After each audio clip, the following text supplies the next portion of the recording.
اعوذ باللہ من الشیطان الرجیم بسم اللہ الرحمن الرحیم اللہم صلی علی محمد نبی الامی وعلی آلہ وصحبہ وبارک وسلم۔ سیرت النبی صلی اللہ علیہ وآلہ وسلم پر آسان اردو زبان میں لکھی گئی کتاب محمد رسول اللہ کا آج کا موضوع جہاں میری اونٹنی رکے گی۔ رسول اللہ صلی اللہ علیہ وآلہ وسلم بنی سالم بن عامر بن عوف کے محلے پہنچے تو نماز جمعہ کا وقت ہے۔ کھلے میدان میں صفیں باندھی گئیں اور نماز جمعہ ادا کی گئی ہے۔ نماز ادا کرنے والوں کی تعداد تقریباً 100 ہے۔ اس جگہ بعد میں مسجد تعمیر کر دی گئی جس کا نام مسجد غبیب ہے۔ نماز ادا کرنے کے بعد رسول اللہ صلی اللہ علیہ وآلہ وسلم اونٹنی پر سوار ہوئے تو بنی سالم کے لوگ اپنے سردار عتبان بن مالک اور عباس بن ندلہ کی قیادت میں رسول اللہ صلی اللہ علیہ وآلہ وسلم سے کہہ رہے ہیں، اللہ کے رسول، آپ ہمارے ہاں قیام کریں، ہمارے قبیلے کی تعداد کافی ہے، ہمارے پاس جنگی ساز و سامان بھی موجود ہے، ہم آپ کی حفاظت کی طاقت رکھتے ہیں۔ رسول اللہ صلی اللہ علیہ وآلہ وسلم نے فرمایا، میری اونٹنی اللہ کے حکم سے جہاں رکے گی میں وہیں قیام کروں گا۔ اس پر بنی سالم کے لوگوں نے ضد نہیں کی۔ مدینہ منورہ کی گلیاں اللہ کے رسول کے استقبال کے لیے محبت کرنے والوں سے بھری ہوئی ہیں۔ لوگ اپنے گھروں کی چھتوں پر موجود ان تاریخی لمحوں میں کائنات کے آخری رسول صلی اللہ علیہ وآلہ وسلم کو اپنے درمیان دیکھ رہے ہیں۔ تیرے دیدار کی خوشبو سے مہکنے والے کتنے خوش بخت ہیں تیرے شہر کے رہنے والے۔ یہاں رہنے والے سب لوگ اپنی قسمت پر نازاں ہیں۔ رسول اللہ صلی اللہ علیہ وآلہ وسلم کی سواری اب بنی بایازہ کے محلے سے گزر رہی ہے۔ زیاد بن لبید اور فروا بن عمر اپنے قبیلے کے لوگوں کے ساتھ رسول اللہ صلی اللہ علیہ وآلہ وسلم سے کہہ رہے ہیں، اللہ کے رسول، ہم بہت خواہش مند ہیں کہ آپ ہمارے مہمان بنیں۔ ہم میزبانی کی اہلیت رکھتے ہیں اور آپ پر جان نثار کرنے کی بھی۔ رسول اللہ صلی اللہ علیہ وآلہ وسلم فرماتے ہیں، میری اونٹنی اللہ کے حکم سے جہاں رکے گی وہی میرا مسکن ہوگا۔ ہر قبیلہ چاہتا ہے کہ رسول اللہ صلی اللہ علیہ وآلہ وسلم ان کے مہمان بنے۔ رسول اللہ صلی اللہ علیہ وآلہ وسلم کسی کا دل توڑنا نہیں چاہتے، اس لیے اللہ کریم کے حکم کے منتظر ہیں۔ رسول اللہ صلی اللہ علیہ وآلہ وسلم کی سواری محلہ بنی سعدہ میں داخل ہوئی تو سعد بن عبادہ بن دلیم اور منذر بن عمر نے رسول اللہ صلی اللہ علیہ وآلہ وسلم سے مل کر اپنے قبیلے کے لوگوں کی طرف سے ان کے ہاں رکنے کی درخواست کی ہے۔ رسول اللہ صلی اللہ علیہ وآلہ وسلم نے انہیں بھی یہی جواب دیا ہے۔ اس کے بعد محلہ بنی حارث سے سعد بن ربیع، خارجہ بن زید اور عبداللہ بن رواحہ نے رسول اللہ صلی اللہ علیہ وآلہ وسلم سے ان کے ہاں رکنے کا کہا ہے۔ اس بار بھی رسول اللہ صلی اللہ علیہ وآلہ وسلم نے اللہ کے حکم کا انتظار کیا ہے۔ بنی نجار بن عدی کا محلہ رسول اللہ صلی اللہ علیہ وآلہ وسلم کے دادا عبد المطلب بن ہاشم کی والدہ سیدہ سلمہ بنت عمر کے خاندان کی وجہ سے جانا جاتا ہے۔ اس قبیلے سے سلیت بن قیس اور اسیرہ بن ابو خارجہ اپنے لوگوں کے ساتھ موجود ہیں۔ بنی نجار نے رسول اللہ صلی اللہ علیہ وآلہ وسلم کو اس رشتہ داری کے حوالے سے اپنی خدمات، حفاظت اور رہائش کی پیشکش کی ہے۔ رسول اللہ صلی اللہ علیہ وآلہ وسلم اپنے رب کے حکم کے منتظر ہیں۔ سبھی پیارے ہو تم، ہر ایک سے مجھ کو محبت ہے، جہاں ناکا ٹھہر جائے وہیں جائے اقامت ہے۔ سب لوگ اس بات کے انتظار میں ہیں کہ رسول اللہ صلی اللہ علیہ وآلہ وسلم کس کے گھر قیام کریں گے۔ مدینہ منورہ کے تمام بڑے سردار تو رسول اللہ صلی اللہ علیہ وآلہ وسلم کو یہ پیشکش کر چکے ہیں۔ رسول اللہ صلی اللہ علیہ وآلہ وسلم کی اونٹنی اب عبداللہ بن ابی ابن سلول کے قلعہ نما گھر کے باہر سے گزر رہی ہے۔ عبداللہ بن ابی گھر کے باہر اپنی ٹانگوں اور کمر کے گرد چادر لپیٹے بیٹھا ہے۔ یہ بنی الحبلہ کا محلہ ہے۔ رسول اللہ صلی اللہ علیہ وآلہ وسلم جانتے ہیں کہ عبداللہ بن ابی بہت اثر و رسوخ رکھتا ہے۔ یہ بھی جانتے ہیں کہ بنی اوس اور بنی خزرج اسے اپنا بادشاہ بنانے والے تھے۔ عبداللہ بن ابی ابن سلول کے سارے خواب ادھورے رہ گئے ہیں۔ رسول اللہ صلی اللہ علیہ وآلہ وسلم نے ہر قوم کے سرداروں کی عزت کی اور یہی تاکید کی جو کہ انسانی نفسیات کے عین مطابق ہے۔ رسول اللہ صلی اللہ علیہ وآلہ وسلم نے ساری زندگی عبداللہ بن ابی سے محبت اور احترام کا تعلق رکھا۔ عبداللہ بن ابی بادشاہت نہ ملنے کی وجہ رسول اللہ صلی اللہ علیہ وآلہ وسلم کی ذات اور ہجرت مدینہ منورہ کو سمجھتا ہے۔ اس نے بے رخی سے جواب دیا ہے، آپ ان کے پاس جائیے جنہوں نے آپ کو یہاں آنے کی دعوت دی اور انہی کے پاس قیام کیجیے۔ اس کے بعد بنی مالک بن نجار کا محلہ آیا ہے۔ رسول اللہ صلی اللہ علیہ وآلہ وسلم کی اونٹنی قصوہ ایک کھلے میدان میں رکی اور بیٹھ گئی ہے۔ رسول اللہ صلی اللہ علیہ وآلہ وسلم ابھی اپنی اونٹنی پر سوار ہیں۔ تھوڑی دیر میں اونٹنی یہاں سے اٹھی اور چلنے لگی ہے۔ تھوڑا گھوم کر اونٹنی دوبارہ اسی میدان میں آ کر بیٹھ گئی ہے۔ رسول اللہ صلی اللہ علیہ وآلہ وسلم کی اونٹنی نے اپنی گردن زمین پر رکھ دی ہے۔ اونٹنی رسول اللہ صلی اللہ علیہ وآلہ وسلم کے اترنے کے لیے بیٹھی ہے۔ رسول اللہ صلی اللہ علیہ وآلہ وسلم یہاں اپنی اونٹنی سے اترے اور 4 مرتبہ قرآن مجید کی آیت تلاوت کی ہے۔ سورہ المومنون، آیت کا ترجمہ: ہمارے رب ہمیں زمین پر ایسی جگہ اتارنا جہاں اترنا ہمارے لیے خیر و برکت ہو، بے شک تو سب سے بہتر منزل عطا کرنے والا ہے۔ اس کے بعد رسول اللہ صلی اللہ علیہ وآلہ وسلم کہہ رہے ہیں، میری قیام گاہ یہی ہے۔ رسول اللہ صلی اللہ علیہ وآلہ وسلم کی اونٹنی اسد بن زرارہ نے سنبھالی ہے۔ رسول اللہ صلی اللہ علیہ وآلہ وسلم کی اونٹنی جہاں رکی، اب اس مقام پر مسجد نبوی کا دروازہ باب جبریل ہے۔ اس جگہ سے سب سے قریب خالد بن زید کا گھر ہے۔ خالد بن زید تو خوشی سے پھولے نہیں سما رہے۔ انہوں نے رسول اللہ صلی اللہ علیہ وآلہ وسلم کی اجازت سے آپ صلی اللہ علیہ وآلہ وسلم کا سامان اٹھایا اور اپنے گھر لے گئے ہیں۔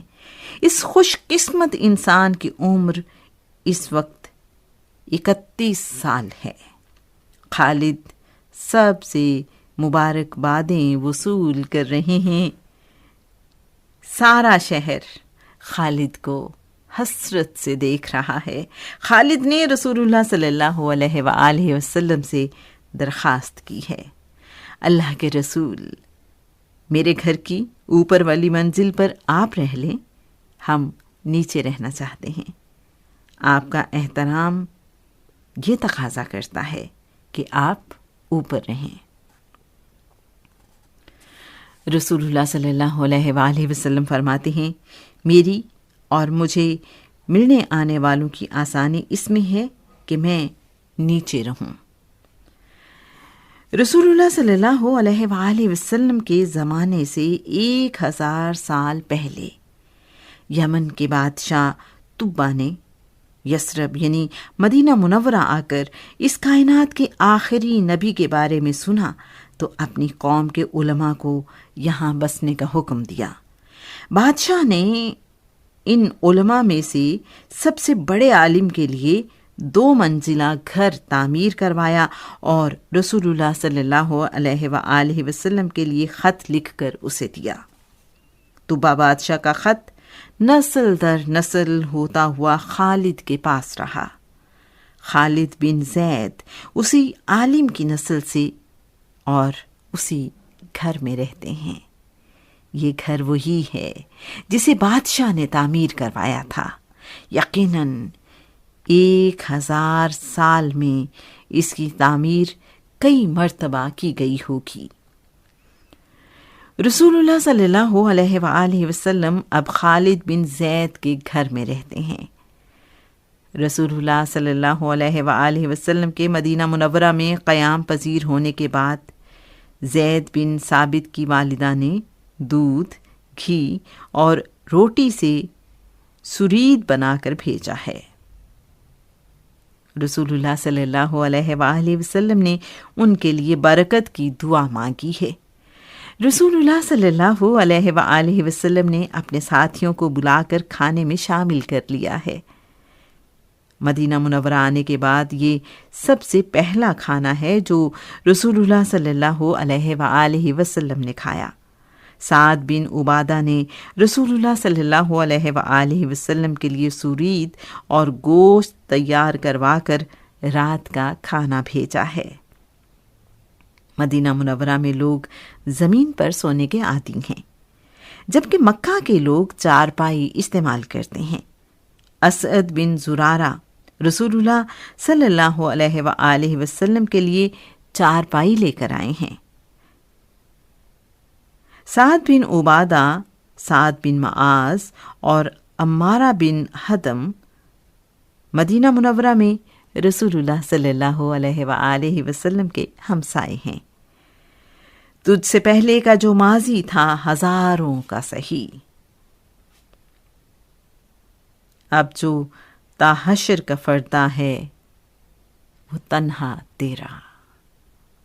عمر بن خطاب حفصہ بنت عمر کے شوہر خنیس بن حذافہ، سعید بن زید، ایاس بن بکیر، عاقل بن بکیر، عامر بن بکیر، خالد بن بکیر اور واقد بن عبداللہ مدینہ منورہ میں رفاع بن منذر کے پاس ٹھہرے ہوئے ہیں۔ طلحہ بن عبید اللہ اور صہیب بن سنان رومی یہاں آنے کے بعد خبیب بن اصاف کے مہمان بنے ہیں۔ حمزہ بن عبد المطلب، زید بن حارثہ اور ابو کبشہ بن عامر اب کلثوم بن حدم کے ساتھ رہ رہے ہیں۔ عبد الرحمن بن عوف، عبیدہ بن حارث، طفیل بن حارث اور حسین بن حارث یہاں آنے کے بعد سعد بن ربی کے پاس ہیں۔ مہاجرین مدینہ منورہ آ کر بیمار ہو گئے ہیں۔ یثرب کے مشہور بخار نے انہیں آ لیا ہے۔ مدینہ منورہ آنے والے لوگ بخار میں مبتلا ہو جاتے ہیں۔ اس زمانے میں یہ گمان کیا جاتا ہے کہ اس بخار سے بچنے کے لیے یثرب میں داخل ہونے سے پہلے اگر گدھے کی طرح رینگا جائے تو بخار نہیں ہوتا۔ بخار کی شدت سے لوگ حواس باختہ ہو گئے ہیں۔ ان کی کہی ہوئی باتیں بھی سمجھ نہیں آ رہی۔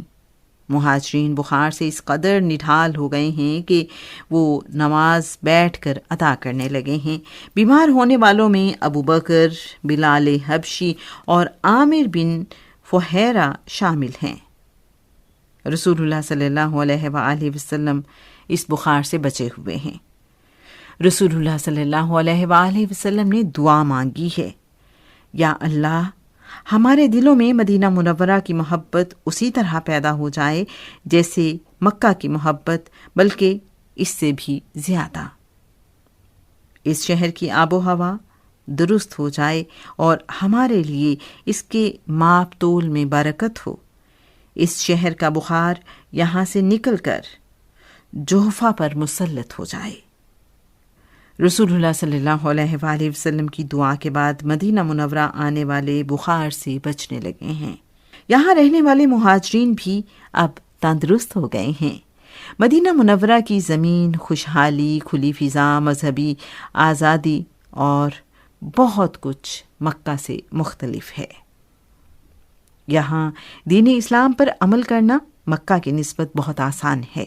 یہاں لوگ رسول اللہ صلی اللہ علیہ وآلہ وسلم سے ملنے آئیں تو انہیں کسی کا ڈر نہیں ہوتا۔ رسول اللہ صلی اللہ علیہ وآلہ وسلم نے مدینہ منورہ آ کر ضرورت محسوس کی تو فیصلہ کیا ہے کہ یہاں مسجد تعمیر کی جائے۔ جس جگہ رسول اللہ صلی اللہ علیہ وآلہ وسلم کی اونٹنی آ کر رکی، وہ جگہ مسجد کے لیے پسند کی گئی ہے۔ یہ میدان ناہموار ہے، کہیں گڑھے ہیں جہاں بارش کا پانی کھڑا ہو جاتا ہے اور کہیں پرانے مکانات کے کھنڈر۔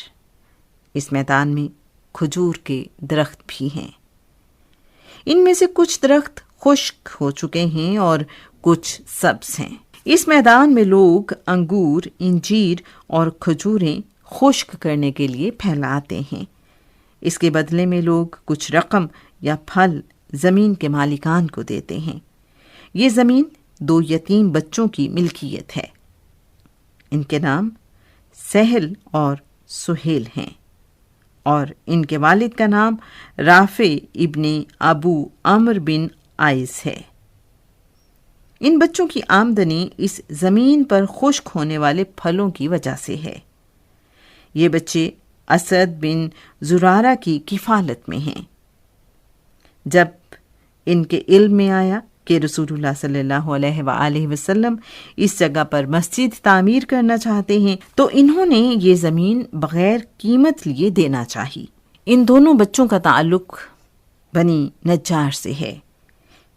رسول اللہ صلی اللہ علیہ وآلہ وسلم نے بنی نجار کو بلایا اور کہا ہے، میں مسجد کے لیے زمین قیمت ادا کیے بغیر نہیں لوں گا، تم لوگ مجھ سے اس زمین کا سودا کر لو۔ بنی نجار نے دیکھا کہ رسول اللہ صلی اللہ علیہ وآلہ وسلم قیمت دیے بغیر زمین نہیں لیں گے تو انہوں نے قیمت لینے کا فیصلہ کیا ہے۔ انہوں نے اس زمین کی قیمت 7 دینار مانگی ہے۔ رسول اللہ صلی اللہ علیہ وآلہ وسلم کہہ رہے ہیں، یہ زمین یتیم بچوں کی ملکیت ہے، میں اس کی قیمت انہیں زیادہ دوں گا۔ رسول اللہ صلی اللہ علیہ وآلہ وسلم نے زمین کی قیمت 10 دینار مقرر کی ہے، یعنی 1.5 گنا، تاکہ یہ بچے اس کے بدلے میں کسی بہتر جگہ پر زمین خرید سکیں۔ مسجد کی زمین خریدنے کے لیے رقم ابو بکر ابن ابو قحافہ رضی اللہ تعالی عنہ نے دی ہے۔ رسول اللہ صلی اللہ علیہ وآلہ وسلم کے مدینہ آنے کے کچھ مہینے بعد سردیوں کا موسم ہے۔ گھر کی اوپر والی منزل پر گھڑا ٹوٹنے سے پانی زمین پر پھیل گیا ہے۔ قریب ہے کہ پانی نیچے والی منزل پر جائے۔ خالد نے فوراً اس پانی پر لحاف پھینک دیا ہے تاکہ وہ پانی کو جذب کر لے اور رسول اللہ صلی اللہ علیہ وآلہ وسلم کو کسی قسم کی پریشانی نہ ہو۔ گھر پر ایک ہی لحاف اور وہ بھی اب گیلا ہو چکا ہے۔ خالد سردی کے باوجود گیلے لحاف میں ہی سو رہے ہیں۔ یہ انصار مدینہ کی جانثاری کی ایک مثال ہے۔ ایک رات خالد کی آنکھ کھلی تو اپنے گھر والوں سے کہہ رہے ہیں، ہم لوگ تو رسول اللہ صلی اللہ علیہ وآلہ وسلم کے سر یعنی چھت پر چلتے پھرتے ہیں۔ یہ سن کر تمام گھر والے اپنے بستر چھوڑ کر دیواروں کے ساتھ لگ کر بیٹھ گئے ہیں۔ انہوں نے ساری رات یوں ہی گزاری ہے۔ صبح ہوتے ہی خالد نے رسول اللہ صلی اللہ علیہ وآلہ وسلم سے کہا ہے، اللہ کے رسول، ہم اس چھت پر نہیں چڑھ سکتے جس کے نیچے آپ موجود ہوں۔ رسول اللہ صلی اللہ علیہ وآلہ وسلم خالد اور ان کے گھر والوں کے جذبہ احترام کو دیکھتے ہوئے اوپر والی منزل پر اور خالد کا گھرانہ نچلی منزل پر رہنے لگا ہے۔ رسول اللہ صلی اللہ علیہ وآلہ وسلم کے لیے کھانا خالد کے گھر والے بناتے ہیں۔ یثرب میں 2 پہاڑ جبل احد اور جبل ایر موجود ہیں۔ رسول اللہ صلی اللہ علیہ وآلہ وسلم نے احد پہاڑ کو پسند کیا جبکہ ایر کو ناپسند کیا ہے۔ احد پہاڑ کے متعلق رسول اللہ صلی اللہ علیہ وآلہ وسلم نے فرمایا ہے، احد پہاڑ ہم سے محبت کرتا ہے اور ہم اس سے محبت کرتے ہیں۔ اللہ کریم کی بنائی ہوئی کائنات میں سب سے خوش قسمت شہر مدینہ منورہ ہے، جسے اللہ کے رسول نے اپنا مسکن بنا لیا ہے۔ اب رسول اللہ صلی اللہ علیہ وآلہ وسلم اسی شہر میں رہیں گے۔ رسول اللہ صلی اللہ علیہ وآلہ وسلم نے مدینہ منورہ میں رہنے والے مسلمانوں سے، جو انصار کہلائیں گے، وعدہ کیا ہے کہ وہ اس شہر کو چھوڑ کر نہیں جائیں گے۔ رسول اللہ صلی اللہ علیہ وآلہ وسلم نے اپنا وعدہ پورا کیا۔